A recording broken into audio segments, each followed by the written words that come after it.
আবারও পথ দুর্ঘটনা, এবার স্কুটি এবং গাড়ির মুখোমুখি সংঘর্ষে আহত হয়েছে দুজন। এমনই ছবি এবার ধরা পড়েছে ব্রজপুর দাসপাড়া এলাকাতে। জানা গেছে সোমবার দুপুর নাগাদই এক যুবক সে স্কুটি করে শ্মশানের উদ্দেশ্যে যাওয়ার পথে থামানো একটি TR01Z1801 নম্বরের একটি গাড়ির সঙ্গে সজোরে ধাক্কা মারে। এতে করে আহত হয়েছে শুভঙ্কর দাস এবং সুবল দাস। পরবর্তী সময়ে অগ্নি নির্বাপক দপ্তরের কর্মীরা খবর পেয়ে আহতদের উদ্ধার করে মহকুমা হাসপাতালে নিয়ে যায়। কি রয়েছে বিস্তারিত শুনুন। আমরা বিশালগড় একটা ফায়ার সার্ভিসে কলাইছে যে ব্রহ্মপুর বাজারটা পার হইয়া দাসপাড়ার সামনে একটা অ্যাক্সিডেন্ট হয়েছে। অলরেডি আমি গাড়ি নিয়ে গেলাম, গিয়ে দেখি একটা টাকটুর লেগে হেরা বলে তিনজন আসল বাইকে পুরা চাকের লাগাই দিছে।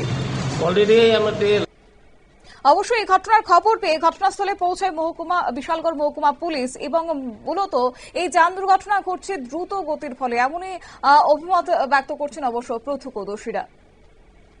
নিয়ে নিচ্ছে ছোট্ট একটি বিজ্ঞাপন বিরতির সঙ্গে থাকুন।